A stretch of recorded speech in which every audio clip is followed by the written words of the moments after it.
की जय, की जय, की जय, की जय, राम की जय। तथा समय का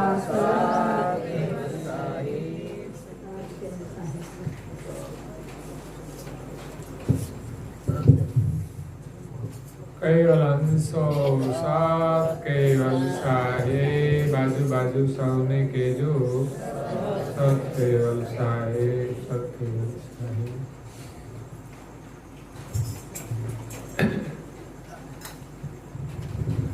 ભબ્બા ભક્તિ રસ પ્રેમી જન પીવે દુષ્ટ કુબો દેનારા કબહો ન છીવે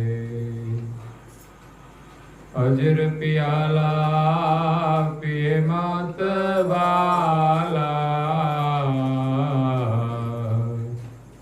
જીર વિષકત કોઈ ગુરુ કાલા.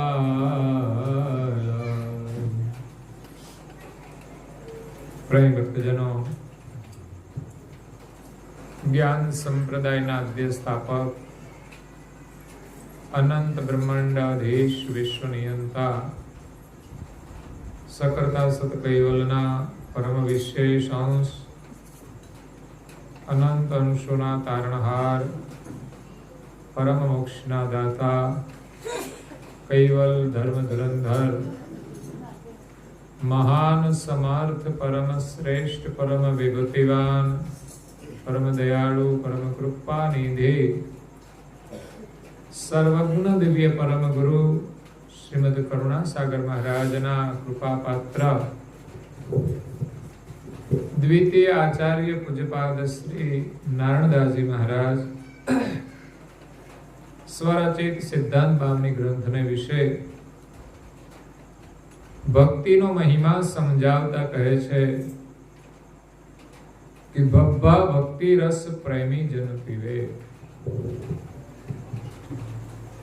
ભક્તિ એક રસ છે.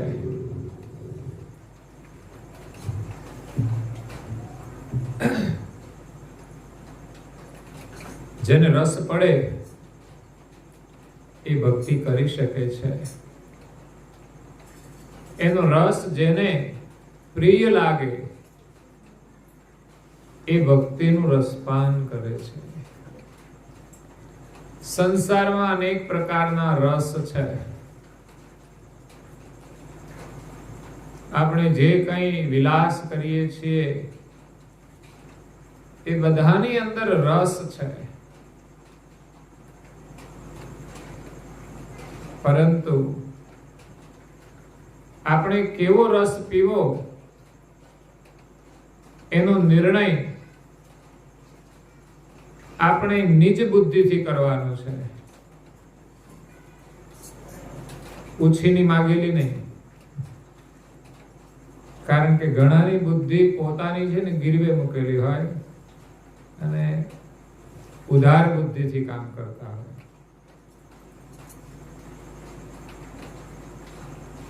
એટલે આપણી બુદ્ધિથી નિર્ણય કરવાનો છે કે આપણે કેવો રસ પીવો છે. એક ભક્તિ રસ છે, એક પ્રમાદ રસ છે. ઘણા લોકોને એ રસ બહુ પ્રિય હોય છે. કામ કરવું ના ગમે, નવરા બેસી રહેવાનું, આળસ, પ્રમાદ.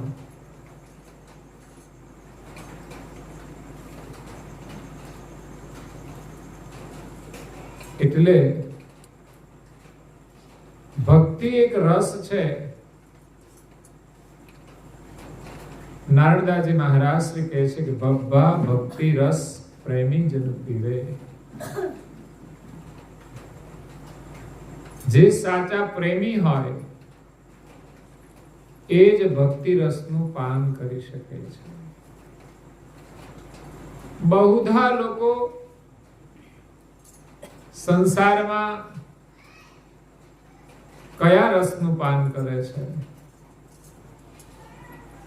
એક ભક્તિ રસ છે, બીજો પ્રમાદ રસ છે ને ત્રીજો છે વિષય રસ. આ વિષયનો રસ આપણને પ્રિય લાગ્યો છે. બાળપણથી આપણે વિષયના રસથી આનંદ કરીએ છીએ. નાના બાળકોને પણ આપણે વિષયનો જ આનંદ આપીએ છીએ. બાળકો માટે તમે રમકડા લાવો તો કેવા લાવો? બાળકોને રમવાના રમકડા લાવો તો કેવા લાવો? તમે કોઈ ઢોલકા છે નાના રમકડાના, કે વાજુ છે, મંજીરા છે, એવું લાવો છો? ના, એવું નહીં લાવતા. તો શું લાવીએ? ઢીંગલો લાવીએ. એટલે એમાં જ પછી રસ પડે છે. નાના હોય ત્યારે છોકરા માટે ઢીંગલી લાવે અને છોકરીઓ માટે ઢીંગલો લાવે. એ બાળપણની અંદર આનંદ કરે છે અને મોટા થયા પછી પણ એ જ આનંદ ચાલે છે. કોઈ ફરક નથી હોતો. હું તો કહું છું રમકડા તો સારા. જે રમકડું લાવો ને એ આમ હસતું હોય તો હસતું જ રહે. એની હારે કોઈ દિવસ ઝઘડો ના થાય. અને મોટા થયા પછી જે રમકડા ભેગા થાય છે એક સદાય ખુશ રહેતા નથી. રમે એનો વાંધો નથી, પણ બધા પ્રેમથી રહેવા જોઈએ, ખુશ રહેવા જોઈએ. પણ સંસારમાં કંઈક લોકોને જીવતા નથી આવડતું. બાકી જે આનંદથી રહે છે એનું જીવન તો સાર્થક છે, સફળ છે. પણ જોઈએ છીએ કે કઈ પરિવારોમાં કઈ પ્રકારની સમસ્યાઓ છે. લગભગ લોકો આવે ને તો સમસ્યા લઈને જ આવતા હોય છે. મંદિરે જાય કે કોઈને મળે, હું તો કોઈ એકાબીજા આજુબાજુમાં બેસવા જાય તો સમસ્યાઓ જ ગાતા હોય છે. એટલે આમ સુખી હોવા છતાંય પરિવારમાં અનેક સમસ્યાઓ છે. હા, કુદરતી સમસ્યાઓ આવે એ આપણા હાથની વાત નથી, પરંતુ ઘણી સમસ્યાઓ આપણે જ ઊભી કરતા હોઈએ છીએ. સામાન્ય વાતોમાંથી ઊભી થતી હોય છે, સામાન્ય મુશ્કેલીઓમાંથી ઊભી થતી હોય છે. એટલે સંસારમાં લોકોને વધારે વિષય રસ પ્રિય છે. ઇન્દ્રિયોનો જે સ્વાદ છે એ વિષય રસ છે. પરમાત્માએ આ શરીર બનાવેલું છે, એમાં ઇન્દ્રિયો મૂકેલી છે અને એના આનંદ માટે એમણે સંસારમાં વિષયોના રસ મૂક્યા છે. એટલે ઇન્દ્રિયો સ્વાભાવિક વિષયોનું અવલોકન કરે, એની અંદર એને રસ મળે છે. પરંતુ એ રસની અંદર એટલા પાગલ થઈ જાય છે, બેભાન થઈ જાય છે કે પોતાનું કર્તવ્ય ભૂલી જાય છે. કે જે પરમાત્માએ આપણને શરીર આપ્યું એ પરમાત્માને ભૂલી જાય છે.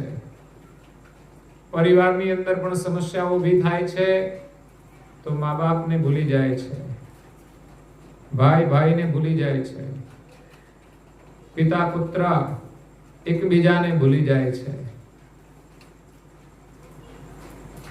પતિ અને પત્ની પણ હવે તો ભૂલવા માંડ્યા છે. પેલા પતિ પત્નીની સમસ્યાઓ ઓછી હતી, હવે મોટા ભાગની સમસ્યાઓ એમની ઊભી થઈ છે. એટલે તો બે ભાઈ ભેગા રહેતા હોય ને કઈ કલેશ થાય, બે હું 4 4 5 5 ભાઈઓ રહેતા હતા. હવે તો એકલા રહે તોય સમસ્યા. લડવું કોની સાથે? એટલે 2 જણા હોય તો 2 લડે. જ્યારે ઘરમાં બીજાની સાથે લડાઈ થાય ને એટલે પેલા 2 એક થઈ જાય, એટલે લડાઈ નહોતી થતી. કારણ કે ગમે તેમ કરી માણસને લડવા જોઈએ.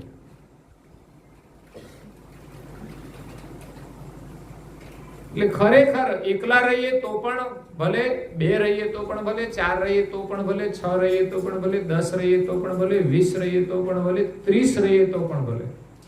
કદાચ મોટો પરિવાર થાય ને તો 30 સભ્યોનો પરિવાર હતો, 4-5 ભાઈઓ હોય ને, એટલા સુધી બધા સાથે રહેતા હતા.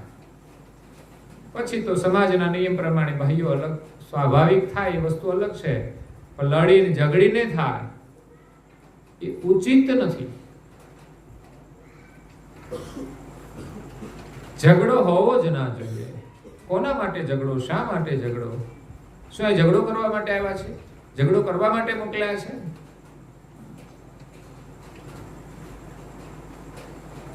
એટલે વિષયોના સુખ માટેના ઝઘડા છે, બીજું કંઈ નહીં.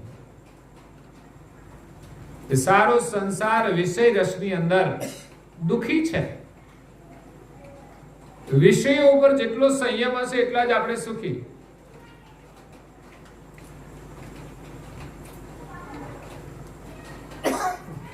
વિષયોની અંદર રસ છે, સ્વાદ છે. પરમાત્માએ સ્વાદ મૂક્યા છે તો આપણે સ્વાદિષ્ટ જ ગ્રહણ કરવાનું છે, પરંતુ સંયમ રાખીને.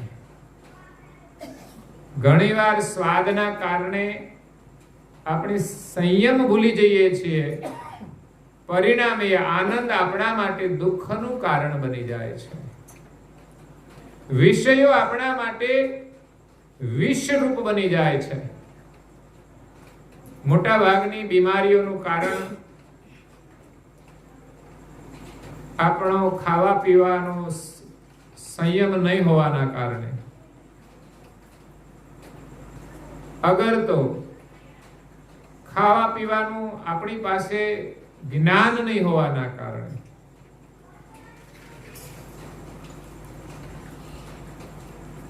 એટલે સંયમ બહુ જરૂરી છે. ભક્તિ એટલે સંયમ છે.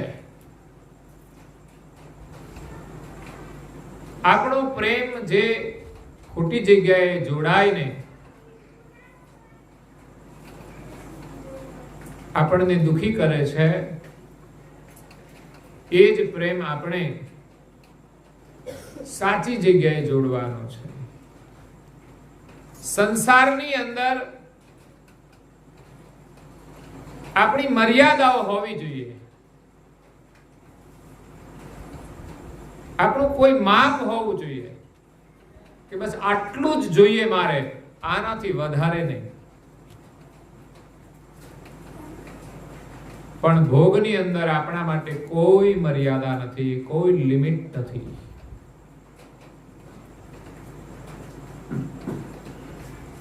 જીવન જીવવા માટે જે જરૂરી વસ્તુઓ છે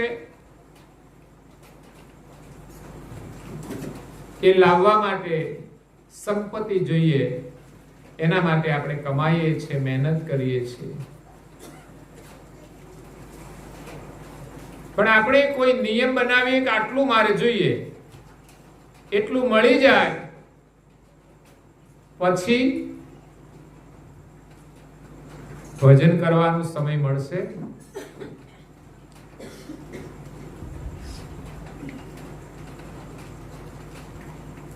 એટલું મળી ગયા પછી વધારે મળશે તો આપણે એને સેવા કાર્યમાં જોડીશું. આ બધું ભૂલી ગયા છે. માનવ જીવન આપણને શા માટે મળ્યું છે એનો પણ વિચાર કરતા નથી. માત્ર એવું માનીએ છીએ કે બસ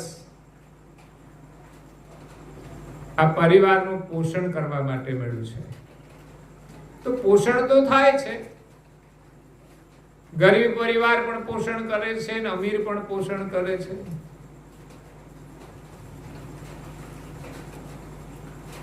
પરંતુ ભૌતિક સુખની, ભોગના સુખની કોઈ મર્યાદા નથી. એટલે આપણું જીવન માત્ર ભોગ પ્રધાન થઈ ગયું છે. એમાંથી પછી રોગ પ્રધાન થયું, પછી એ મુખ્ય પ્રધાન કેવી રીતે બની શકે? મુખ્ય પ્રધાન સુધી પહોંચવા માટે બહુ જ મહેનત કરવી પડે.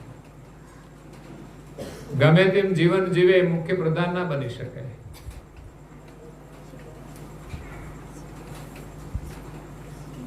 એમણે એના જીવનની શરૂઆત કરી હોય ત્યારથી કેટલું એ દોડે, કેટલી મહેનત કરે, કેટલું નોલેજ પ્રાપ્ત કરે, ત્યારે ત્યાં સુધી પહોંચી શકે. કેટલી વાર નિષ્ફળતાઓ મળે, છતાં પણ હિંમત રાખીને લડ્યા જ કરે, ત્યારે એક ઊંચા પદ સુધી પહોંચે છે.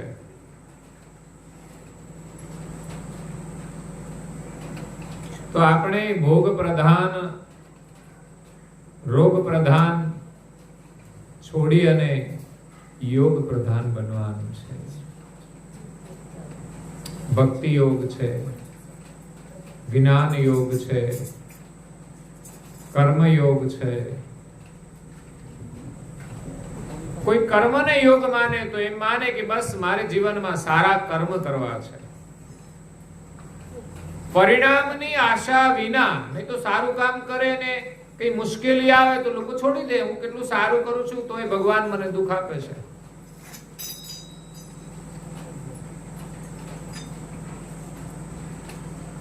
તુકારામ મહારાજ હતા, ભગવાનનું ભજન કરતા હતા.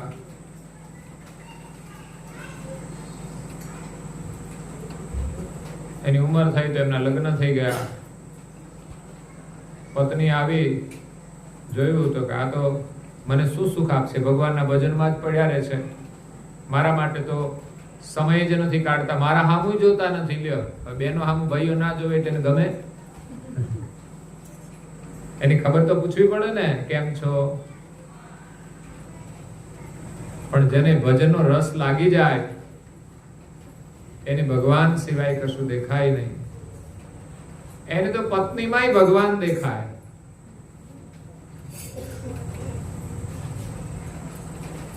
એટલે પત્ની એમની સાથે વારંવાર ઝઘડો કરે, કારણ કે કઈ કમાઈ નહીં ખાસ. એટલે જ્યારે પણ બહારથી આવે એટલે ઝઘડો થાય, કારણ કે અત્યારે બહેનોને ઘરમાં સુખ ને સુવિધા જોઈએ. જો ભાઈઓ કમાઈ નહીં એટલે સમજવાનું કે વોરંટ આવી જ જાય છૂટાછેડાનો,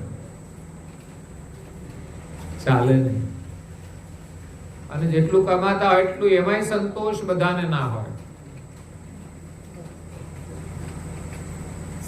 ખરેખર કુદરતી જીવન છે કે જે માણસ મહેનત કરે ને જે મળે એમાં સંતોષ રાખીને જીવવું જોઈએ. અને સંતોષનો મતલબ એવો નથી કે બેસી રહેવું જોઈએ, કારણ કે ઘણીવાર લોકો એવા સંતોષી બની જાય કે કામ કરવાને બદલે આળસુ બની જાય. હા, મહેનત સતત કરો તમે, પણ કોઈની પાછળ આંધળી દોટ નહીં મૂકવી જોઈએ.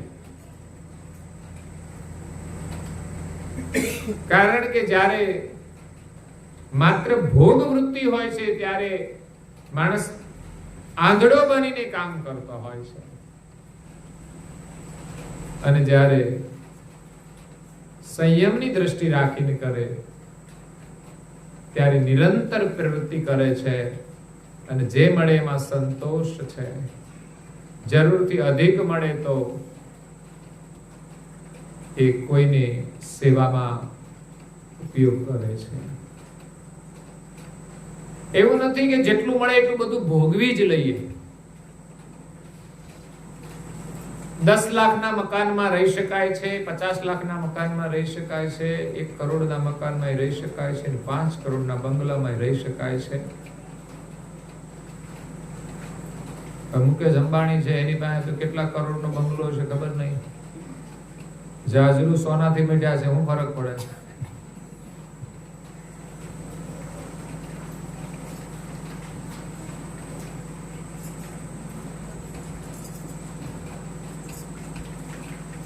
જાજરૂ તો જાજરૂ છે, ગમે તેટલું કિંમતી હોય, કબજિયાત દૂર ના કરે. એટલે વ્યવસ્થાની એક મર્યાદા આપણે રાખીએ તો જીવનમાં ભજન કરી શકીશું. નહીં તો લોકોને સમય જ નથી મળતો. પ્રશ્ન એ છે, કદાચ તમે કોઈને કંઈ ના આપી દો તો કંઈ નહીં, પણ કમસે કમ તમને સમય તો મળશે. અત્યારે કોઈની પાસે સમય નથી. અને ખરેખર તો માણસની જો ભાવના હોય કંઈક કરવાની, તો એ જે કામ કરે છે એ સિવાયનો જે સમય છે એનો પણ એ ઉપયોગ કરીને એ ભક્તિ કરી શકે છે. એવું નથી કે આપણે કોઈ કામ છોડીને જ ભક્તિ કરી શકીએ. વ્યવસાય તો કરવો જ જોઈએ, એનો સમય હોય એ પ્રમાણે કરવો જોઈએ, પણ ભક્તિ તો વ્યવસાયની સાથે થાય છે અને વ્યવસાય સિવાયનો જે સમય છે એમાં પણ કરવાની છે. મતલબ જે વધારાનો સમય છે એ સમયનો આપણે સદુપયોગ કરવાનો છે. ઘણા લોકોને જોઈએ છે, બેઠા હોય છે, વાતો કરતા હોય છે, ભાઈઓ બેઠા હોય છે, બહેનો પણ બેઠા હોય છે. બહેનો પડોશમાં બેસવા જાય, થોડો સત્સંગ કરીને પાછા આવતા નહીં. અવકાશ મળવો જોઈએ વાત કરવાનો. અને ઘણી વાત તો આમ અંદરથી ઉભરાતી હોય કે ક્યારે મળે ને ક્યારે કહી દો. કોઈ સામા મળે તો પણ થોડી વારનો ટાઈમ મળે ત્યાં પીરસી દે, આમ યાદ જ રાખ્યું હોય. એમ ભાઈઓ પણ બજાર બેઠા હોય, આમ આદતો પડી ગઈ છે, આ ખોટી આદતો કે આપણો સમય વ્યર્થ જાય છે. આપણી પાસે ઘણું બધું કાર્ય છે, ઘણો અભ્યાસ કરવાની જરૂર છે. આ ભજનો તમારે ગાવા હોય તો અભ્યાસ કરવો પડે, ગ્રંથોનો અભ્યાસ કરવો પડે, કોઈ પણ પ્રવૃત્તિ કરે તો એના નિયમનો પણ અભ્યાસ કરવો પડે. નિયમથી પ્રવૃત્તિ કરીએ ત્યારે એનું પરિણામ આવે છે. કોઈ કાર્ય પ્રથમ વાર કરવાથી પરિપૂર્ણ થતું નથી. એટલે વધારાના સમયનો આપણે સદુપયોગ કરવાનો છે ભક્તિમાં. તો વિષય રસ છોડીને, પ્રમાદ રસ છોડીને, પ્રમાદના બે અર્થ થાય છે, આળસ અને પ્રમાદ. પ્રમાદને આળસ પણ કહેવાય છે. નવરા બેસી રહે, નવરા રહેવાથી માણસના મનની અંદર અનેક વિકૃતિઓ આવવાની સંભાવના હોય છે. નવરા સમયની અંદર કેવો એને સંગ મળે છે એવા પ્રકારની વિકૃતિઓ આવે છે. નવરા સમયની અંદર માણસ ક્યાં જાય છે એવી વિકૃતિઓ આવે છે. આજે ભાઈઓમાં વિકૃતિઓ આવી છે, ક્યાંથી આવી? બજારેથી જ આવી છે ને. નવરા પડ્યા એટલે બજારે ઉપડ્યા, આજે કામ કરીને આવે ઘરે, ખાઈને સીધા જ બહાર. હું તો કહું એકાબીજાને ઘરે જતા હતા ને સારું હતું, પણ બજારે બેસવાની આદત પડી ગઈ છે. અમે જોઈએ છીએ કે ગામમાં એક મંદિર પણ હોય છે અને બીજું બાજુ પાન મસાલાની દુકાન પણ હોય છે. મને લાગે છે કે પાન મસાલાની દુકાને જાય એટલા મંદિરમાં નહીં જતા હોય. પાન મસાલાની દુકાને લગભગ ખાલી ના હોય, એક જણ તો ઊભો જ હોય. જ્યારે મંદિરમાં બહુ સમય ખાલી હોય. તો આખો દિવસ કોઈ ને કોઈ જતું રહે તો ટાઈમ મળે ને. આપણે તો એમ માને સવારે એકવાર ગયા એટલે આખો દિવસ કામ પતી ગયું. મસાલા વાળાને પૂછો ખરા, 3 ધક્કા ખાય છે. સવારે વિઝિટ કરે, બપોરે જમ્યા પછી બિલકુલ આળસ નહીં. એમ કેવો પ્રેમ.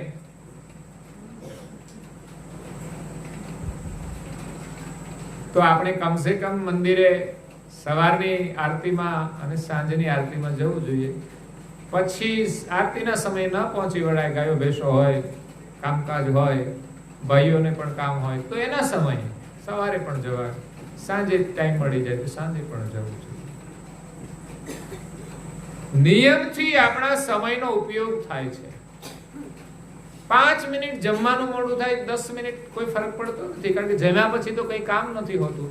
પછી તો આપણે બજારે બેસવાના હોય કે પડોશમાં બેસવાના હોય, એમાં કદાચ સમય ઓછો મળે જ ને, તો ફાયદો જ છે ને. આખર જે સમય વપરાશે એમાં થોડું કામ મોડું થશે, પરંતુ આપણે બેસવાનું હોય ને ત્યાં ટાઈમ નથી નક્કી કરતા કે અહીંયા આટલું જ બેસવું છે. ત્યાં તો અડધા કલાકને બદલે કલાકે નીકળી જાય. આ સમય ખર્ચાય છે આપણો. આપણે કોઈ ગણિત નથી રાખતા. જેટલું પૈસાનું ગણિત રાખીએ છીએ કે ક્યાં ક્યાં પૈસા વપરાય છે, ખોટા ન વપરાય, એનાથી વધારે આપણે સમયનું ગણિત કરવું જોઈએ. તો જ કંઈક પ્રાપ્ત થશે. સમયની કિંમત કરીશું, સમયનો સદુપયોગ કરીશું, તો જ જીવનમાં કંઈક પ્રાપ્ત થશે. એક ક્ષણનો પણ સમય આપણો વ્યર્થ ના જવો જોઈએ, એવો અભ્યાસ કરવો જોઈએ. અન્નનો કણ અને સમયની ક્ષણ, એનો બગાડ કરવો ના જોઈએ. થાળીમાં અનાજો આવે છે, જમવાનું આવે છે, ઘણા લોકોની થાળી અઠવાડિયાની જેમ પડી હોય. ખાધા પછી જુઓ તો આમ કૂતરા ખાય એમ ખાધું હોય, અડધું આમ પડ્યું હોય. એમાં તમારે જેટલું જોઈએ તેટલું જ થાળીમાં લો. એ અન્ન દેવતા છે, અને જેના ઘરમાં જમવાનું ન હોય એને ખબર હોય કે અન્નનું શું મહત્વ છે. આપણા ઘરમાં પર્યાપ્ત હોય એનો બગાડ ન થવો જોઈએ. એટલે થાળીમાં એઠવાડ હોય એમાં આપણે હાથ ધોઈ નાખીએ પછી એ તો કઈ કામમાં લાગે નહીં. ઘરમાં વધ્યું હોય તો આપણે કોઈને પણ આપી શકીએ, કોઈને પણ ખવડાવી શકીએ. મતલબ એક કણ પણ બગડવો જોઈએ નહીં. હું જમું ત્યારે વિચાર કરું કે આપણે ભાત ખાઈએ થાળીમાં, તો ભાત ખાતા ખાતા થોડા ઘણા ભાત આજુબાજુ ગમે ત્યાં ચોટ્યા હોય રહી જાય. ખાતા ખાતા લોકો ઝીણી ઝીણી વસ્તુ હોય એમાં આપણે બધું જ ના ખાઈ જઈએ. પણ ઘણા સાધુના એવા નિયમ છે કે છેલ્લે થાળીમાં પાણી નાખીને પી જાય એટલે એક કણ પણ એઠવાડમાં ના જાય.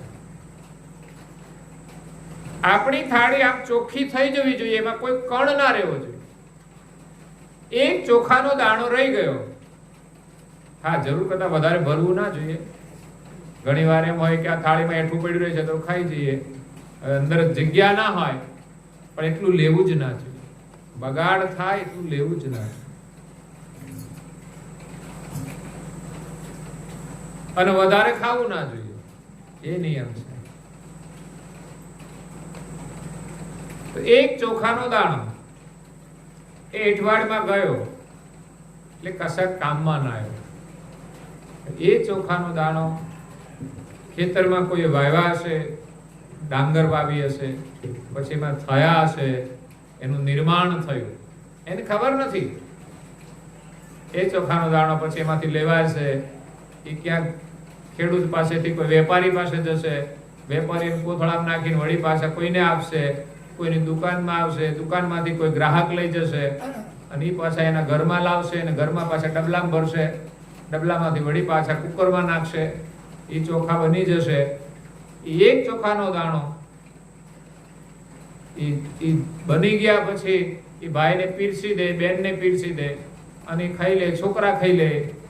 અને એ દાણા જ્યારે વાવ્યા હોય, ઉગ્યું હોય, બન્યા હોય, એને ખબર નથી તેની કેટલી પ્રોસેસ થાય છે. ફરતા ફરતા ફરતા આવે, છેવટે થાળીમાં એઠવાડમાં જ નીકળી જાય છે. એ કશા કામમાં ના આવ્યું. એનું નિર્માણ થયું પણ કામમાં ના આવ્યું. દરેક વસ્તુનું નિર્માણ એના ઉપયોગ માટે છે. એમ ઘણા માણસો પણ એવી રીતે જીવન જીવીને ચાલ્યા જાય. જીવન તો જીવ્યા પણ અંતે કઈ કામ ન લાગ્યું. જીવન મળ્યું છે તો સમયનું મહત્વ સમજવાનું છે. સમય બહુ કિંમતી છે, અને સમય એ જ આપણી મૂડી છે. સમયનો ઉત્તમમાં ઉત્તમ ઉપયોગ શું થાય, કેવી રીતે થાય, એનું ચિંતન કરવું જોઈએ. નવરાય સમય ચાલ્યો જાય છે, મોબાઈલમાં સમય ચાલ્યો જાય છે, ટીવીમાં સમય ચાલ્યો જાય છે, વાતો કરવામાં સમય ચાલ્યો જાય છે. જેવી જેવી આદત એ પ્રમાણે સમય ચાલ્યો જાય છે. પણ ખબર પડે કે આ સમય આપણો વ્યર્થ જાય છે તો આપણે આદતોને બદલવાની છે અને નવા નિયમ લઈને એ સમયનો સદુપયોગ કરવાનો છે. આપણો પ્રેમ ભક્તિ રસનું પાન કરવામાં જોડવાનો છે. કામ છે એ કરીએ, સિવાયના સમયને આપણે જો એવી રીતે જોડીશું તો જે કામ કરીશું એમાં પણ એ ભક્તિનો રસ આપણને મળશે. બબ્બા ભક્તિ રસ પ્રેમી જન પીવે, તો ભોગ રસ કે વિષય રસ છોડીને આળસ રસ કે પ્રમાદ રસ. ઘણીવાર માણસ નવરા ટાઈમ કાઢે, એમાં એવી આદતો પડી જાય, પછી ન કરવાના પણ કાર્યો કરતા હોય છે. એટલે અનર્થ કરવામાં માણસનો સમય ચાલ્યો જતો હોય છે. એનું નામ છે પ્રમાદ રસ. નવરા બેસી રહે તો શાંતિથી બેસે તો સારું કહેવાય. આ ઉંમર થઈ ગયા પછી શરીર ન ચાલે, પછી કંઈ કરવાનું નથી. પછી જે અભ્યાસ થયો હોય ને, બેઠા બેઠા જ ચિંતન કરવાનું છે. પણ યુવાનીની અંદર જો આપણે નવરા રહીએ, આળસની અંદર લોકો બહુ મોડા સુધી ઊંઘતા હોય છે. આ આળસ છે. ભાઈઓ અને બહેનોને ઉઠવામાં કદાચ ડિફરન્સ હશે. બેવ સરખા જ છો, બેવ સાથે ઉઠી જવાનો નિયમ લઈ લો. ચાલો ભાઈ કે મારે કરવું હું, પેલાની પાછળ પાછળ ફરવાનું, કરવાનું શું? અને તમને જો કામની સૂઝ ન પડે તો બેનને કહેવાનું મારે શું કરવું, એ તમને કામ સોંપી દેશે. બહુ કામ હોય છે ઘરમાં.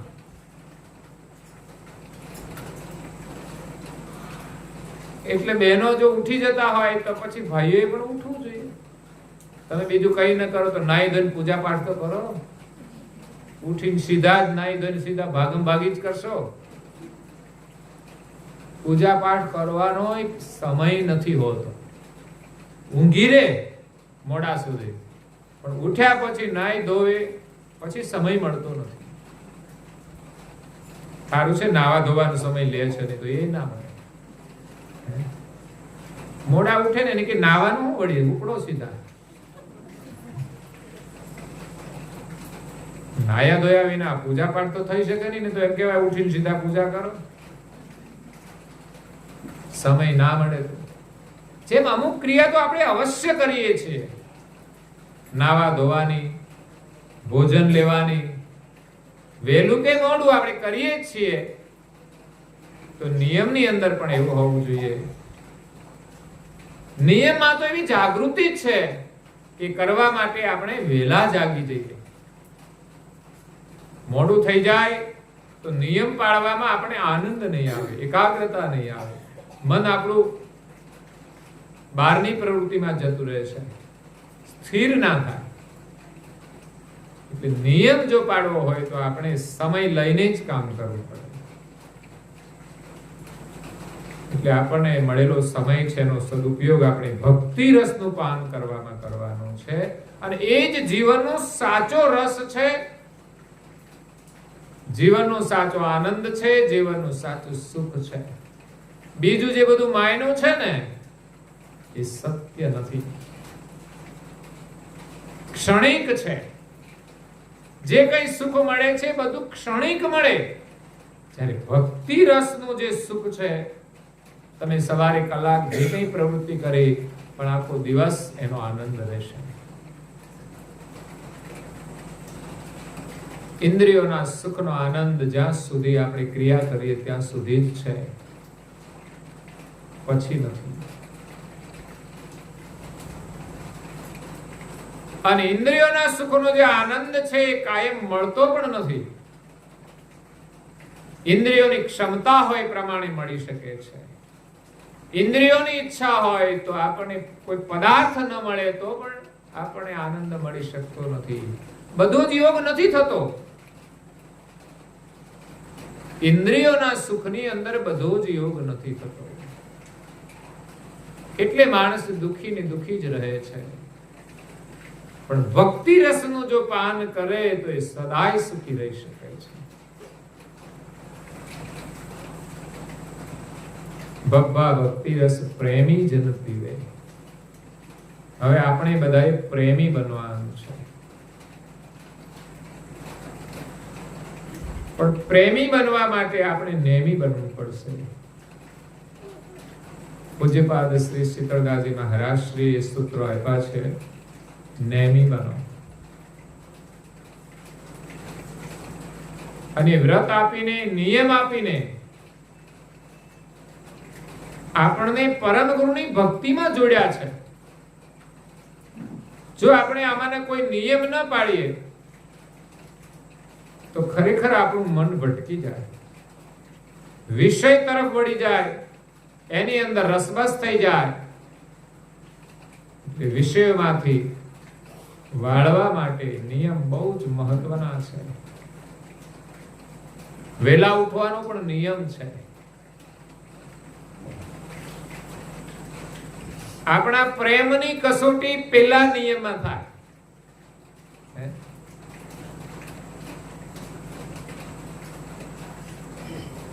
ગાયો ભેંસો હોય એટલે આપણે વહેલા ઉઠીએ. પણ માનો કે ભગવાનની દયાથી બહુ સારું થયું ને ગાયો ભેંસો કાઢી નાખી, આપણે હવે જરૂર નથી, પછી ઉઠવાનો 8 વાગે. ટાઈમ ઓટોમેટિક ફરી જશે. પરંતુ આપણો જો પ્રેમ હોય તો આપણે વહેલા ઉઠીને નાઈ ધોઈ પ્રભુનું સ્મરણ કરી શકીએ છીએ. ખરેખર વહેલા ઉઠીને આપણે કરવું જોઈએ. ઘણું બધું કરવા જેવું છે. સવારે નાઈ ધોઈને પહેલું જ કામ પ્રભુની પૂજાનું. આ છે ભક્તિનો પ્રેમ, ભક્તિનો રસ. ઘણા લોકો ઉઠીને સીધા ખાવાનું.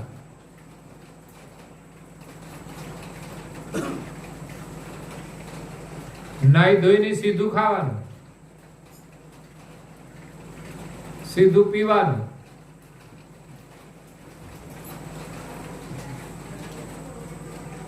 વહેલા ઉઠવાનું બહુ મહત્વ છે. એક રાજા હતો. રાજા નીતિવાળો હતો. એમને ત્યાં કોઈ મહાત્મા આવ્યા. એટલે રાજાએ એનો આદર કર્યો, સત્કાર કર્યો, સન્માન કર્યું, આસન આપ્યું, બેઠા.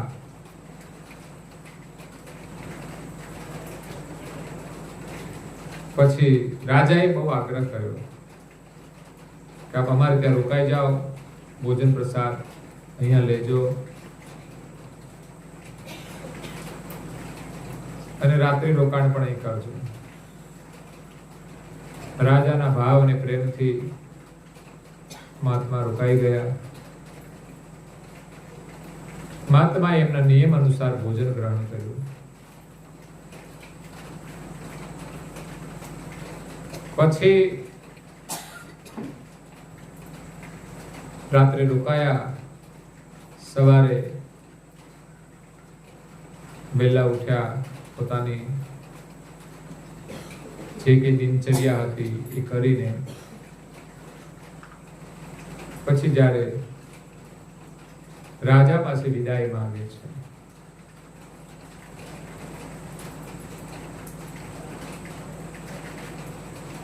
ત્યારે રાજાને કહે છે કે મારે હવે જવું છે. તો જતા જતા મહાત્મા વિચારે છે કે મેં એનું અન્ન ખાધું છે એટલે મારે એને કંઈક આપવું જોઈએ.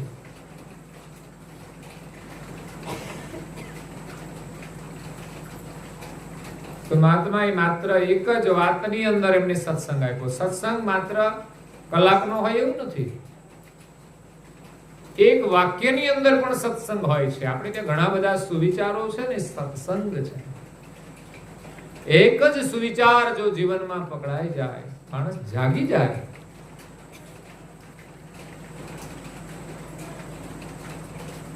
એટલે જોયું કે રાજા પાસે ધન દોલત તો ઘણી બધી છે, એટલે એની તો કોઈ કમી છે નહીં. રાજાને પૂછ્યું, તું સવારે કેટલા વાગે ઉઠે છે? રાજા કે 8 વાગે. ઓ બાપ, રાજા અને 8 વાગે ઉઠવા? પછી ગામની પ્રજા હોય એ શું વિચારે કે આપણા રાજા 8 વાગે ઉઠે તો આપણે 9 વાગે ઉઠીશું. ઘરમાં જે રાજા હોય ને એ 8 વાગે ઉઠે, પછી બધા શું કરે? રાજા વેલો ઉઠી જાય, પછી ઘરમાં બધાને ઉઠાડે. કાં તો ઉઠી જાય ત્યારે પછી બધા ઉઠવા જ માંડે. રાજા જ આળસુ છે તો પછી પ્રજા પણ આળસુ થઈ જાય.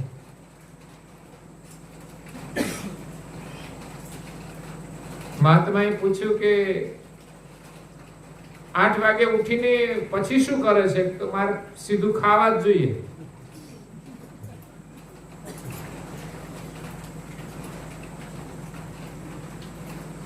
એટલે મહાત્મા જતા જતા એને એક નિયમ આપતા જાય છે કે સવારે વહેલા ઉઠવાનું, બ્રહ્મ મુહૂર્તમાં ઉઠી નાઈ ધોઈ અને મંત્ર જપ કરવાનો, સ્મરણ કરવાનું, પછી જે કરવું હોય તે કરવાનું. એટલે મહાત્મા પ્રત્યે પ્રેમ હતો રાજાને, તો એમની આજ્ઞા માનીને નિયમ લીધો સવારે વહેલા ઉઠવાનો.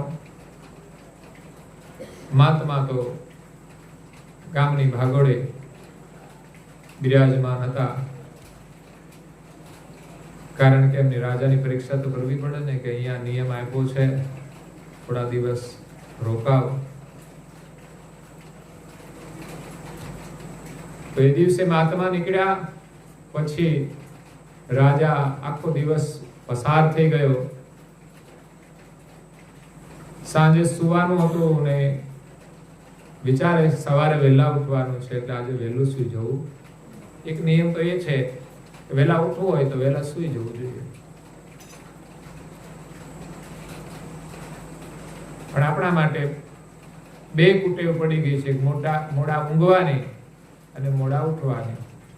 એટલે મોડા ઊંઘીએ છીએ તો કઈ લાભ તો નથી હોતો, કઈ કામ તો નથી હોતું, એટલે એમાંય નુકસાન અને સવારે મોડા ઉઠવામાં નુકસાન. તો રાજાએ સાંજે સંકલ્પ કર્યો કે મારે સવારે વહેલા ઉઠવાનું છે બ્રહ્મ મુહૂર્તમાં. અને ખરેખર માણસ સાંજે સૂતી વખતે સંકલ્પ કરે તો ઉઠી શકે છે. કારણ કે ક્યારેક આપણે બહાર જવાનું હોય ને, ભાઈઓને પણ, તો ઉઠી જાય. લ્યો તો કેમ ઊંઘ ઉડી જાય છે? જે કામ કરવું છે એમાં પ્રેમ છે તો ઉઠી જવાય છે. તો ભગવાનની જે પૂજા કરવાની છે એ કામ નથી આપણું. આપણે તેમ માનીએ છીએ કે ભગવાનને જરૂર હશે પૂજાની, એટલે કોઈને કોઈ કરી નાખે છે. પણ આપણે જરૂર છે પૂજા કરવાની. ઘરમાં માતા પિતા એક જ હોય, એમાં એક દીકરો પૂજા કરે એટલે 2-3 બીજા હોય કે કઈ નહીં, બાપાની પૂજા તો થઈ ગઈ છે, હવે આપણે જરૂર. એવી રીતે આપણે પૂજા ઘરમાં કરીએ છીએ. મંદિર એક છે એટલે ઘરમાં એક વ્યક્તિ પૂજા કરી લે એટલે ચાલી જાય. પછી કોઈને બેસીને દર્શન કરવાનો સમય મળતો. ખરેખર આ પ્રક્રિયા બદલવાની જરૂર છે. પરિવારની અંદર એક વાતાવરણ બનાવવાની જરૂર છે. તો અહીંયા રાજા સવારે વહેલો ઉઠી જાય છે,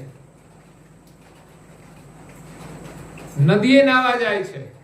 તેથી રાજાએ નદીએ નાતા હતા. ઘરમાં કોઈ વ્યવસ્થા નહોતી.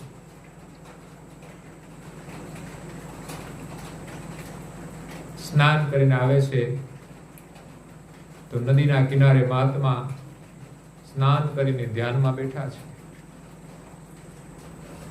રાજા જ્યારે સ્નાન કરીને આવે છે ત્યારે મહાત્માના દર્શન કરે છે, એનું મન પ્રસન્ન થાય છે. આ છે જીવનના સાચા દર્શન. કોઈ ધ્યાનીના, કોઈ જ્ઞાનીના, કોઈ સેવા કરનાર હોય એમના આપણને દર્શન થઈ જાય તો આપણું મન પ્રસન્ન થઈ જાય. તમે જો તો આપણા દેશના પ્રધાનમંત્રી અમુક આમ જનતાના પગ ધોવે છે. કેમ? તો કે એ સામાન્ય વર્ગ છે, કેટલી સેવા કરે છે. જેને સેવા કરી છે એનું એક કામ કરે છે, પગ ધોવે છે. પ્રધાનમંત્રી એનું અહમપદ છોડીને કામ કરે અને એક નાના માણસને આદર આપે, એક બહુ મોટું પુણ્ય છે. એ માત્ર પ્રધાનમંત્રી બનીને પ્રધાનમંત્રી જ નથી રહેતા, પણ જીવનમાં એ જ્યાં જ્યાં સમય ને સંજોગ મળે છે ત્યાં પુણ્ય પણ કમાઈ લે છે. આપણા દેશના પ્રધાનમંત્રી માત્ર પ્રધાનમંત્રી નથી, પણ એક વિરક્ત પ્રધાનમંત્રી છે, એક સંન્યાસી પ્રધાનમંત્રી છે, એક મુખ્યમંત્રી છે. એ તો પરંપરાગત સંન્યાસી છે.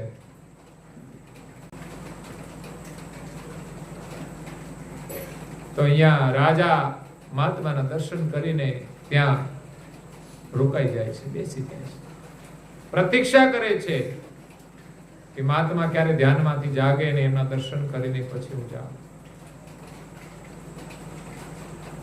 અજવાળું થયું, થોડી વાર થઈ,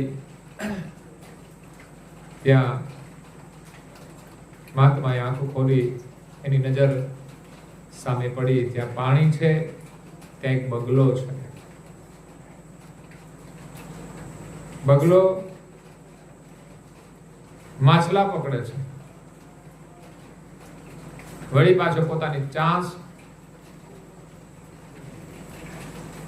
પથ્થર સાથે ઘસે, સાફ કરે.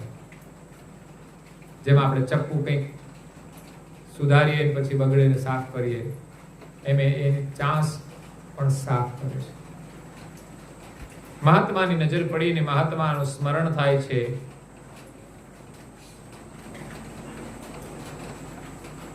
ઘિસે ઘિસે ઘિસાઈ કે ઘિસ ઘિસ ડારે પાની.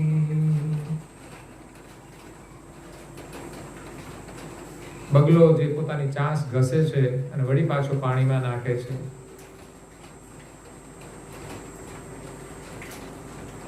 ઘિસે ઘિસે ઘિસાઈ કે घिस घिस डारे पानी, जिस कारण तुम घिसत हो वो कारण हम जानी. બગલો શા માટે ઘસે છે? મહાત્માએ જાણી લીધું કે ભાઈ આ માછલા પકડવા માટે પોતાની ચાંચને ઘસે છે. બગલો આમ સમાધિમાં બેઠો હોય, આપણને એમ લાગે કે ધ્યાન કરે છે, પણ એનું મન મેલું હોય છે. એમ કે છે બગલાનું તન ઉજળું મન મેલું, એટલે કહેવતો પડી ગઈ છે, તન ઉજળા મન મેલા કપટી બગલા અંગ, તાતે તો કૌવા ભલા તન મન એક રંગ. કાગડાનો કલર એ કાળો ને એનું મન એ કાળું. એ પણ જ્યાં ચાંદુ જોવે ત્યાં નવું પાડે. તો એમ બગલાની વૃત્તિ પણ મલિન છે, મલિન આહાર કરવાની. એટલે મહાત્માએ ઉચ્ચારણ કર્યું, આ શ્લોક બનાવી દીધો. જે મહાપુરુષે શ્લોક બનાવ્યા ને એની દ્રષ્ટિ પડીને શ્લોકો બની ગયા છે. તો એ શ્લોક રાજાએ નાઈ ધોઈ અને એકાગ્રતાથી સાંભળ્યો, એને યાદ રહી ગયો, કંઠસ્થ થઈ ગયો. અને આ વાત સાચી છે, સવારમાં વહેલા ઉઠો, નાઈ ધોઈ, મન શાંત હોય ને એકાગ્ર ચિત્તે તમે જે કરો એનાથી આપણે યાદ રહી જાય છે. મનમાં કોઈ બીજા વિચાર હોય ને ક્રિયા કરીએ તો યાદ નહીં રહે. અગર તો જે કાર્ય કરીએ એ પણ સફળ નહીં થાય. રાજા દર્શન કરીને જાય છે, બસ મનમાં એક જ રટણ, ઘિસે ઘિસે ઘિસાઈ કે ઘિસ ઘિસ ડારે પાની, जिस कारण तुम घिसत हो कारण हम जानी. મનમાં ફર્યા કરે છે.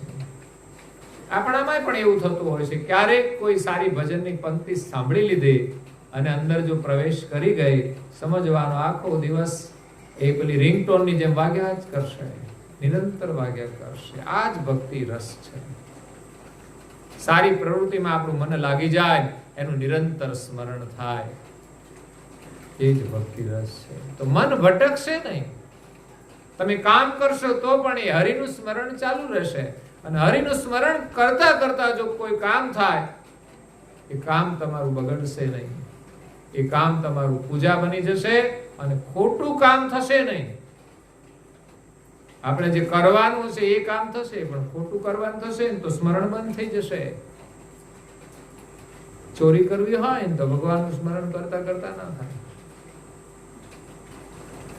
ચોર લોકો છે ને ધાર્મિક ક્રિયા કરે જ નહીં, એ સત્સંગ સાંભળે જ નહીં. કોઈ કે આલો સત્સંગમાં, ના, એ કે અમારે સત્સંગ ના સંભળાય. કેમ? તો તમારા બાપ દાદાનો ધંધો બંધ કરવો પડે. એટલે રાજા ઘરે આવ્યા પછી ત્યાં પૂજા પાઠ કરે છે. આ બાજુ પ્રધાન એમનો એ મનની અંદર વિચાર કરે કે રાજા હવે ધાર્મિક વૃત્તિ વાળો થયો છે, ના રાજ હવે મને મળે તો હા. પ્રધાન રાજની બહાર નીકળે છે, સામે એક નાઈ મળે છે, વાળંદ. પ્રધાનજી પૂછ્યું, કઈ બાજુ? બસ રાજા દાઢી કરવા માટે જાઉં છું. રાજાની દાઢી કરવા? હા, રાજાની દાઢી કરવા.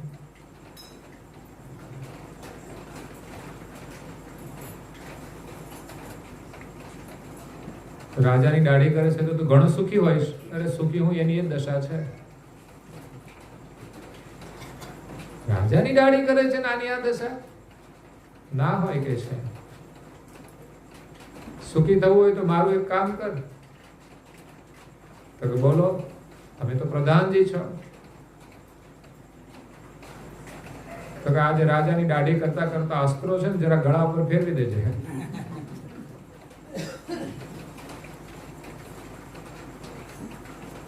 તને કહે છે આટલું ઇનામ આપીશ, આટલી સોના મોર આપીશ. પેલા તો મન નહોતું માનતું, કારણ કે ભાઈ રાજાની ગળા ઉપર અસ્ત્રો ફેરવી દઈએ તો રાજા તો સીધો જેલમાં જ નાખે ને. પણ રાજા ક્યાં રહેવાનો છે?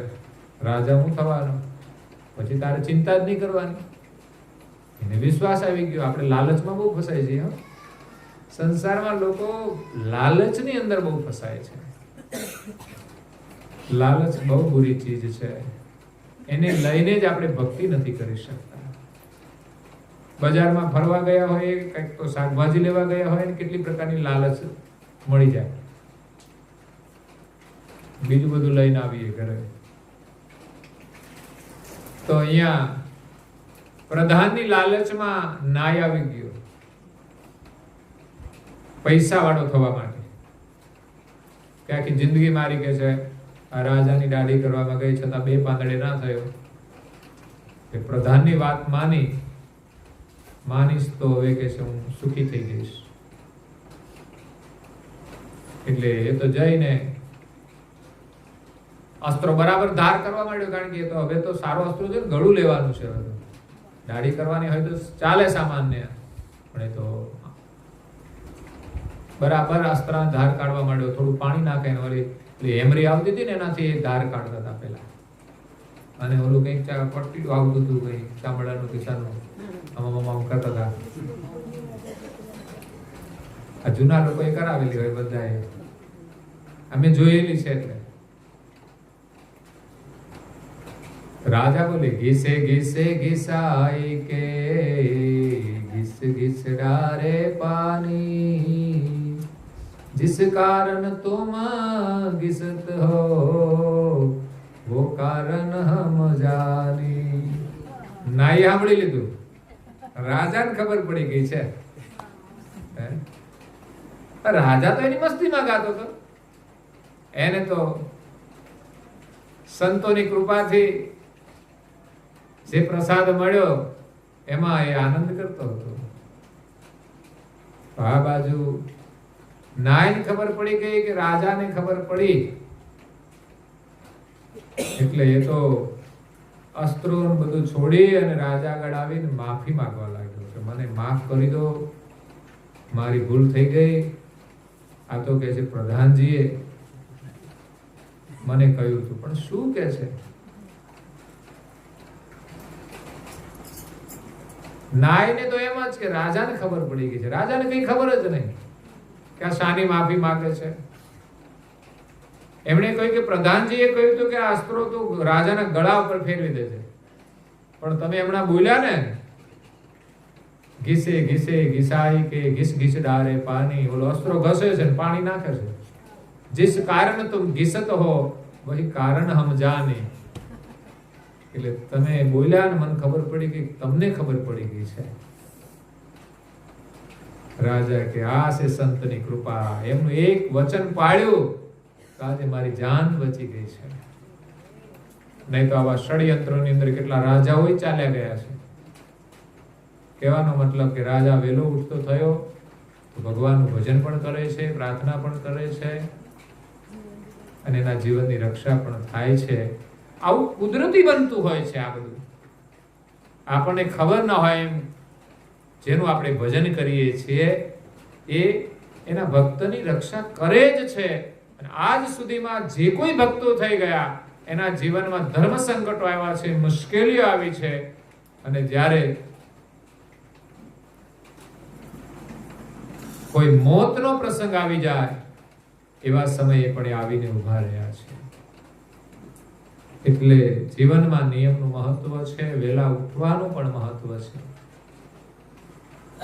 આપણો જે પ્રેમ છે ભક્તિનો એ નિયમથી પ્રગટ થાય છે। નિયમ પાડીએ એટલે સ્વાભાવિક છે કે પ્રવૃત્તિ કરવાથી એમાં આપણો પ્રેમ જોડાય છે। પ્રેમ તો આપણી અંદર છે પણ નિયમથી એને પ્રગટ કરવાનો છે। અગર તો આપણો પ્રેમ આડો અવળો ક્યાંય જોડાઈ ગયો છે, એને નિયમ દ્વારા યોગ્ય જગ્યાએ જોડવાનો છે। એટલે પરમ ગુરુની જે આજ્ઞાઓ છે, નિયમ છે, એ જ આપણો પ્રેમ છે અને નિયમ દ્વારા આપણે પરમ ગુરુની ભક્તિ કરવાની છે। તો બબ્બા ભક્તિ રસ પ્રેમી જન પીવે, આપણે પ્રેમીજન બનીશું તો આ ભક્તિનો રસ પીશું। જે નિયમ પાળે છે નિષ્ઠાથી એને રસનો અનુભવ થાય છે। આમાં કઈ દેખાય એવો રસ નથી, માણવાનો છે, અનુભવ કરવાનો છે। જે મંદિરે જતા હશે તો એનો રસ તો એને જ મળે। પેલા બેઠા બેઠા વાતો કરતા હોય કે આ રોજ મંદિરે જાય છે પણ કોઈ ફેર પડતો નથી, પણ એ જાય છે તો એને લાભ મળતો હશે, તને શું મળે? એનામાં તો કોઈ ફેર પડતો નથી, પણ તું તો એની વાતો કરીને બગડતો જઈશ। એટલે એક નાનકડો નિયમ પાડો તો પણ એનો લાભ હોય છે, અને એમાંથી ધીમે ધીમે એક નાનકડો છોડ જે મોટો થાય એમ આપણું સ્મરણનું વૃક્ષ પણ બહુ મોટું થઈ જાય છે। એક નિયમ દ્વારા બીજી અનેક પ્રવૃત્તિઓની પણ જાગૃતિ થાય છે। એક મંદિરે જવાથી પછી સેવાનો ભાવ આવે, પછી દર્શનનો ભાવ આવે, કઈ પ્રકારનો લાભ મળે છે। માત્ર એવું નથી કે ખાલી મંદિરે ગયા એટલે આપણી ભક્તિ પૂરી થઈ ગઈ, પણ એક નિયમ પાળવાથી ધીમે ધીમે પછી એમાંથી બીજા નિયમો પ્રગટ થાય છે। મંદિરે જાય તિલક કર્યા વિના ન જાય, ત્યાં જાય તો એને શાંતિ મળે, તો એમ જ બેસે તો એનું ધ્યાન લાગી જાય। મંત્ર આવડતો હોય તો મંત્ર જપ કરે તો મંત્ર જપ કરવામાં એને એકાગ્રતા મળે છે। ઉત્તમ સ્થાન છે, ધ્યાન માટે એકાંત જરૂરી છે। તો આપણા ગામનું એકાંતે મંદિર છે. ઘરમાં આપણે બેસીએ પણ છતાંય કામકાજ હોય, પ્રવૃત્તિ હોય, લોકોનો અવાજ આવતો હોય તો આપણું મન સ્થિર ના થાય. એટલે સમય મળે ત્યારે મંદિરમાં જઈએ, સમય હોય તો ત્યાં 5 મિનિટ બેસીએ. દર્શન કરવામાં જ 5 મિનિટ ધ્યાન થઈ જાય. એટલે આપણે પ્રેમી બનવાનું છે. ભક્તિ રસનું પાન કરવા માટે પરમ ગુરુની જે આજ્ઞા છે એ પ્રેમથી આપણે પાળવાની છે. તો આપણો સમય થાય છે તો ત્યારે કથાને વિરામ આપીએ. આવતીકાલે વિશેષ આગળ કથા શ્રવણ કરીશું. સત્ય સાહેબ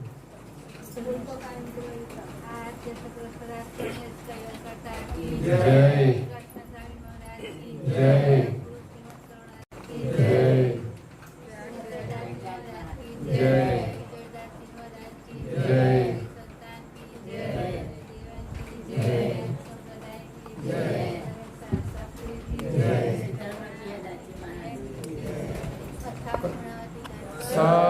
કેવલ સાહેબ 3 વાર પગે લાગવાનું, ખોળામાં ખુલ્લા હાથ રાખીને. સત્કેવલ સાહેબ